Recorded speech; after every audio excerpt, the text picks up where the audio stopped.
She was gone. Not missing. Gone. They found her body near a highway in Orlando. Wrapped up. Dumped. Like she didn't matter. The worst part? It wasn't a stranger. It was someone who was supposed to protect her. You're watching an unbelievable true story, where we only tell real stories. Not to scare you, but to prepare you. This happened in February 2024. In Kissimmee, Florida, Madeline Soto was just 13. Sweet girl. Loved to dance. Always smiling in her school pictures. She left home for school one morning, but she never made it. Her mom called the school. They said Madeline was never marked present. So where was she? The answer was inside her mom's own home. Turns out, Madeline had been staying with her mom's boyfriend. Yeah, him. The same man her mom trusted. The same man living under their roof. Police say he was the last one to see her. Then they checked the cameras. And what they found chilled everyone. Madeline didn't leave home that day. She was already hurt before sunrise. And when police searched his car, that's when it all came out. Every 40 seconds, a child is abducted. And 80% of the time, it's by someone they already know. We linked a family safety course in the description and pin comment. It teaches kids and parents what to do when something feels off. How to get away, speak up, and stay safe. Most danger doesn't come from strangers. It comes from inside the house. This course shows you how to see it before it's too late. Now stay with me, because we're about to break down who this man really was, how he thought he could get away with it, and what one detail blew the whole thing wide open. Let's get into the full story. This happened in February 2024. In Kissimmee, Florida, a place that's mostly quiet. Tourists come for Disney. Families ride bikes. Sunshine. Ice cream. Little kids laughing outside. Madeline was part of that piece. She had a soft voice, a sweet smile. Always dancing around the living room. Posting silly TikToks. Laughing with her mom. She loved animals. Wanted to be a vet someday. She didn't hang with bad kids. Didn't sneak out. She was a good girl. But that didn't protect her. On the morning of February 26th, she was supposed to be getting ready for school. But she wasn't at her mom's house. She was staying with her mom's boyfriend. Yeah, him. His name was Jose Cazares Garcia. He wasn't Madeline's dad. He wasn't her uncle. Just mom's man. He had a bad vibe. People didn't trust him. But somehow he was still allowed around. Still in their space. Still in her life. That day, Madeline never showed up at school. No texts. No calls. Nothing. Her mom called the school. The school said she never made it. The mom panicked. Ran to find Jose. But he was gone. At first, folks thought maybe Madeline ran away. But nah, this wasn't like her. She didn't even take her phone. Police started digging. Went to check cameras. And that's when things got dark. Let me back up. The night before, Jose posted something on Snapchat. Madeline's friend saw it. It was strange. Madeline didn't look right. People started talking. That don't look like a happy video. Why is she lying down like that? Police got the tip. They went to Jose's place. They knocked. No answer. They waited. Still nothing. Finally, they got inside. Madeline was gone, but they found signs. Things weren't clean. It smelled weird. There was a blanket missing. And the car? Jose's car smelled bad. They pulled security video from the area. And boom, there it was. Jose's car. Early morning. He was dragging something heavy into the trunk. And right then, police knew. They weren't looking for a missing girl. They were looking for a body. Days passed. People were scared. Parents held their kids tighter. Teachers cried. Posters were everywhere. But nobody had answers. Until that driver pulled over on the highway and saw a shape. Something wrapped in cloth. Something human. That was March 1st, just 5 days after she went missing. And just like that, the hope was over. Madeline's body was found in Orlando, 20 miles away from Kissimmee. They said it looked like she had been there for days. Wrapped up, left like trash. But she was not trash. She was a child. She was somebody's baby. She was supposed to be safe. Let me tell you something real. According to the National Center for Missing and Exploited Children, NCMEC 2023, a child goes missing every 40 seconds in the U.S. Every 40 seconds. That's enough time to microwave popcorn or check your phone. And in that time, someone's kid is gone. Jose Cazares Garcia thought he could hide. He thought nobody would notice. But police had eyes everywhere. They tracked him down fast. And when they caught him, he didn't say much, didn't cry, didn't run, because the truth was heavy, and now he had to carry it. That's why we added a real family safety course in the description and pin comment. It's made by law enforcement and self-defense experts. It shows kids and parents how to spot danger, how to get out, how to speak up when something feels wrong. Because sometimes, danger don't come from strangers. It comes from people we already know. But we're not done. There's more to this story. How did this man stay close to the family so long? What clues did they miss? And what did the school know that they didn't say at first? Jose didn't come from nowhere. He had a past, a messy one. Police already had his name on file. But still, he was around kids. He was around Madeline, and nobody stopped him. That's the part that burns. You see, Madeline's mom trusted him. He had been with her for a while. He lived in the same place, helped around the house, took Madeline to school sometimes. People thought he was just quiet, but behind closed doors, quiet can be scary. After Madeline went missing, her friends started speaking up. They said she never liked being alone with him. She'd stay in her room, lock the door. She got real quiet around him, wouldn't make eye contact, but she never told a teacher, never told her mom. She just kept it inside. That's what kids do sometimes. They freeze. They hope it goes away. They don't want to cause trouble. And that silence? It cost her life. Police looked deeper into Jose's past. He was not clean. He had a criminal record, not just for little things, for violence. He had hurt people before, and still, no one said he shouldn't be near kids. No system flagged him. No background check kept him away. This man slipped through cracks that should have been sealed shut. After the body was found, Jose was arrested and charged. First-degree murder, tampering with evidence, abuse of a dead body. They said he killed her inside the house, then tried to cover it up, wrapped her in bedding, put her in the trunk, drove in the early hours, while most people were asleep, dropped her off like she meant nothing, then went on the run, like a coward. At the police station, he didn't cry, didn't scream, didn't say, "I'm sorry." He just sat there, blank. They tried to question him. He lawyered up fast, wouldn't talk. So now, it's the evidence that speaks. Detectives had the timeline, camera footage, phone records, social media posts. But what hit hardest was the last time Madeline was seen. Her face on a Snapchat, eyes half open, body limp. That wasn't a dance video. That was a silent goodbye. The whole state of Florida was watching. Moms were shaking. Dads couldn't sleep. Because this wasn't some stranger in a van. This was a boyfriend. Inside the home. Trusted. Close. Too close. And the school? They noticed something too. Madeline had missed some days. Not just that one. There were red flags. But schools are busy. One missing day becomes a number on a screen. Not a phone call. Not a knock on the door. It's no one's fault and everyone's fault. That's why these stories matter. Because Madeline was not a headline. She was a little girl who liked painting her nails and drawing on her notebooks. She told her friends she wanted to get a puppy. She used to leave notes for her mom that said, "I love you." She had plans, and one person's evil ended all of that. The autopsy came back. They said she died from blunt force trauma. That means she was hit hard. It wasn't an accident. It wasn't quick. She suffered. And the worst part? She probably knew it was coming. She probably saw his face right before it happened. Someone she had to see every single day. When Madeline's mom found out, she collapsed. People blame her. Some say, "How could you not know?" But the truth is, abusers hide. They smile in public. They lie to your face. They act sweet while planning evil. And sometimes, the person you love isn't who you think they are. The community held a vigil. Candles, balloons, pictures of Madeline in the wind. Her classmates wrote notes and taped them to her locker. One said, "I miss your laugh." Another just said, "What?" Madeline's funeral was full.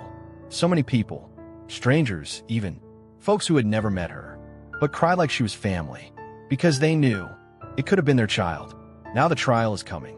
Jose is going to sit in a courtroom, in front of Madeline's family, in front of the world, and he's going to hear every ugly detail of what he did, and we'll all be watching to make sure justice shows up on time. Sometimes the worst danger is already inside the house. That's why we tell these stories, to wake people up, If something don't feel right, speak up. Ask questions. Don't stay quiet. Silence won't save you. Noise might.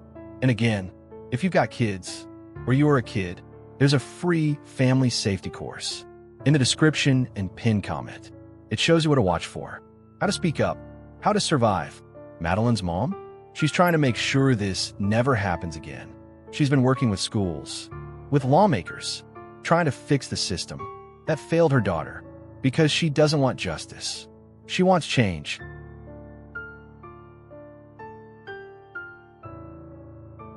The courtroom was cold, not freezing, but heavy, like grief had pulled the air down. Madeline's name was spoken out loud, not once, but over and over. The judge sat still. The jury watched. Reporters clicked their pens, waiting for something explosive. But nothing was louder than the silence. When Jose Cazares Garcia walked in, no handcuffs, no shackles, just that same blank face.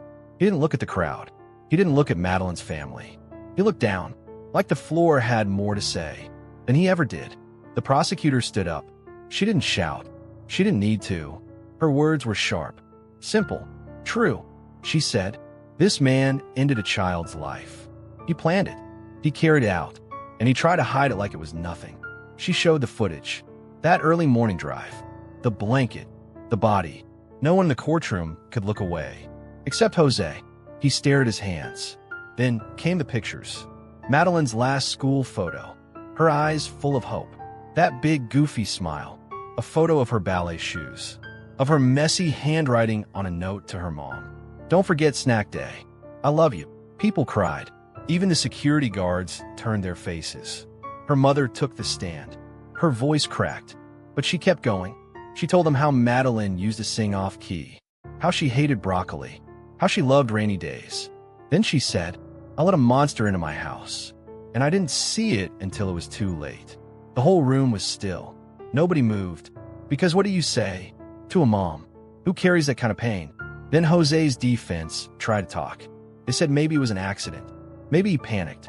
Maybe he didn't mean to hurt her. But the jury wasn't buying it. Nobody was.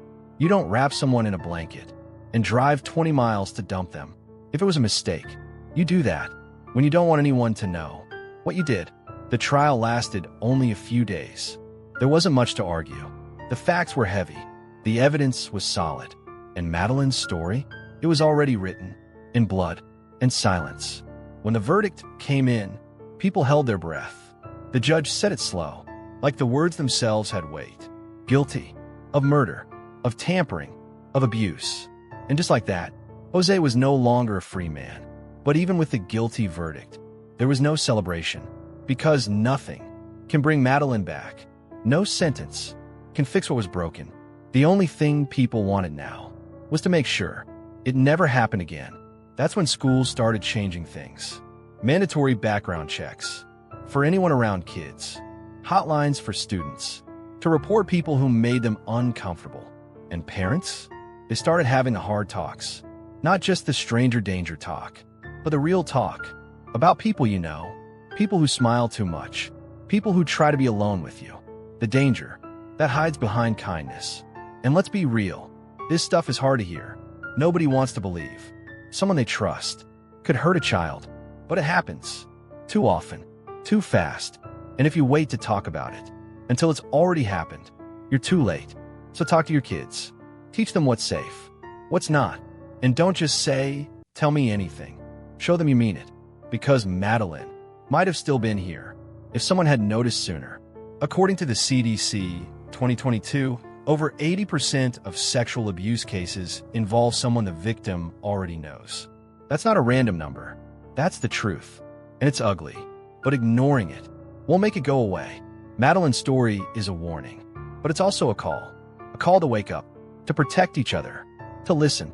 Because silence kills. Her friends still post about her. Old videos. Photos of them at lunch. Messages like, "Miss you, Maddie," and "I wish we could dance one more time." She's gone, but she's not forgotten. And her name now stands for more than one tragedy. It stands for change. If you're a parent, if you care for a child, we added a free family safety course in the description and pinned comment. It's simple. 1 hour. No fluff. Just real things your child should know. And things you need to look for. Because next time, you might not get 5 days.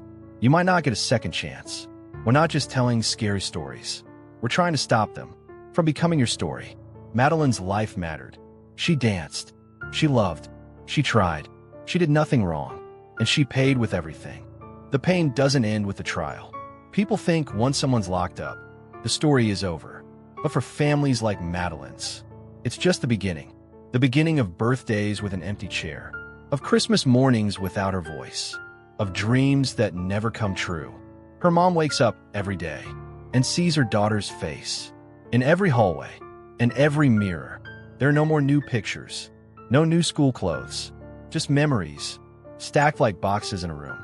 She can't bring herself to clean. At school, they kept Madeline's locker untouched.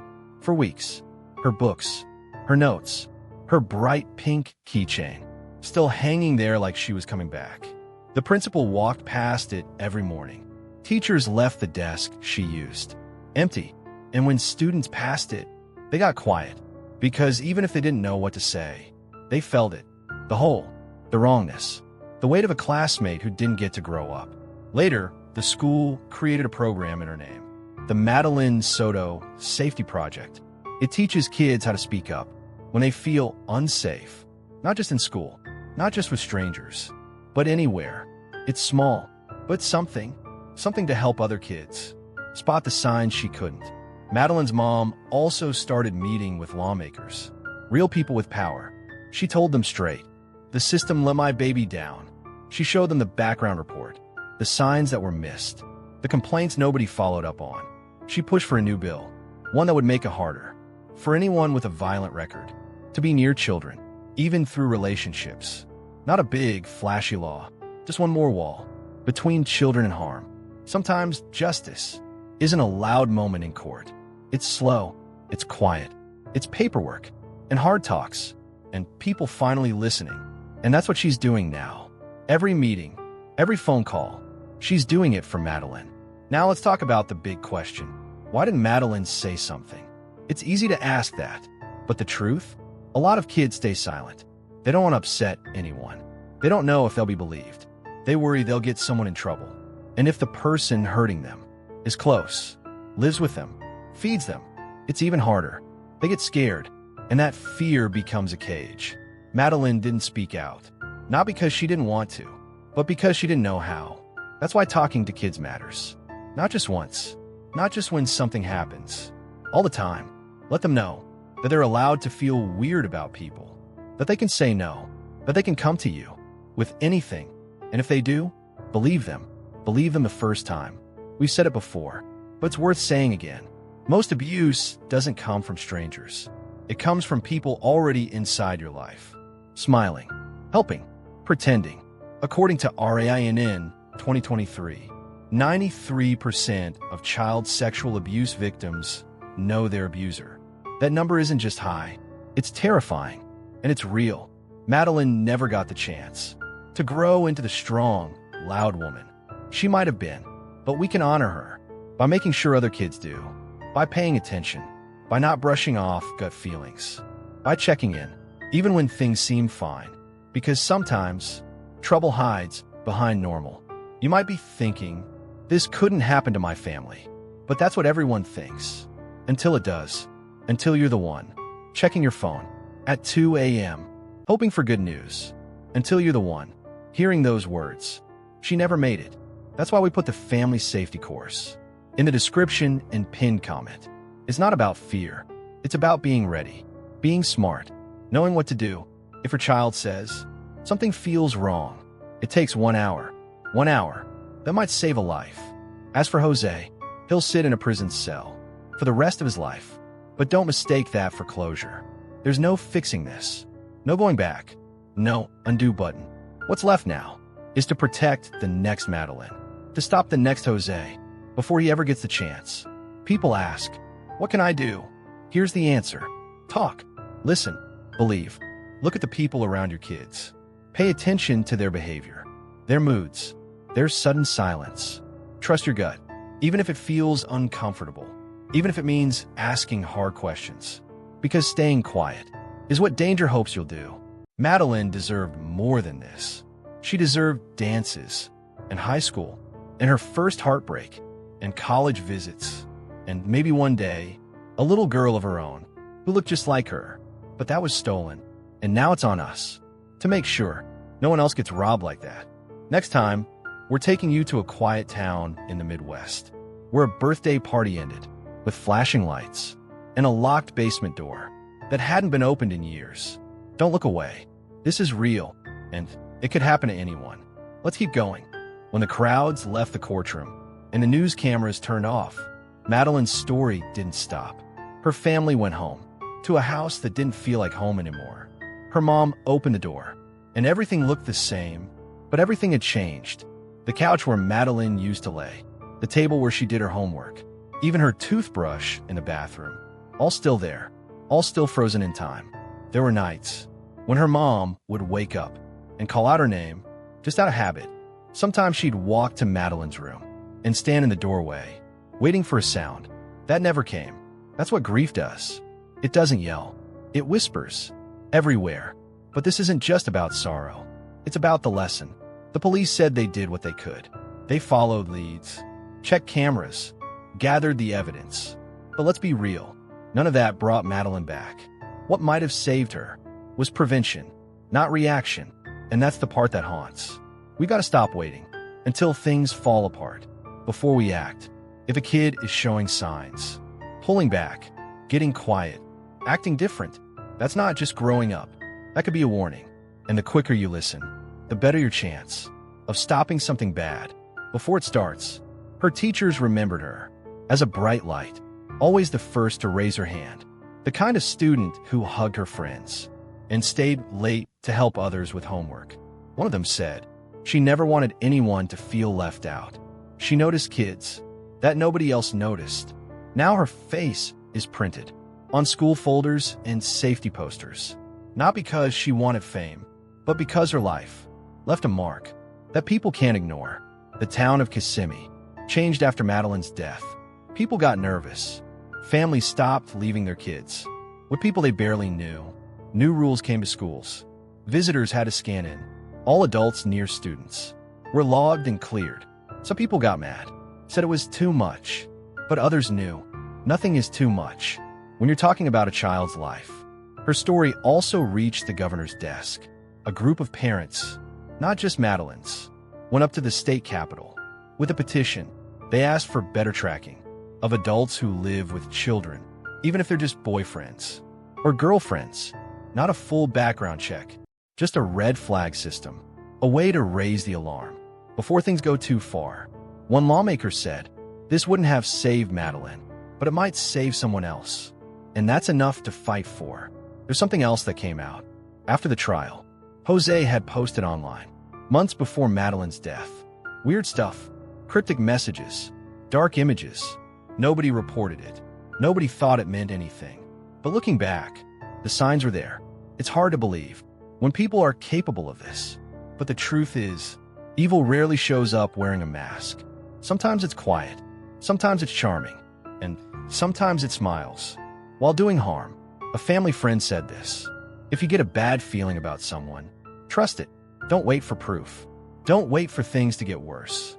That's real talk, and more people need to hear it. Madeline's name is now used in safety trainings across Florida.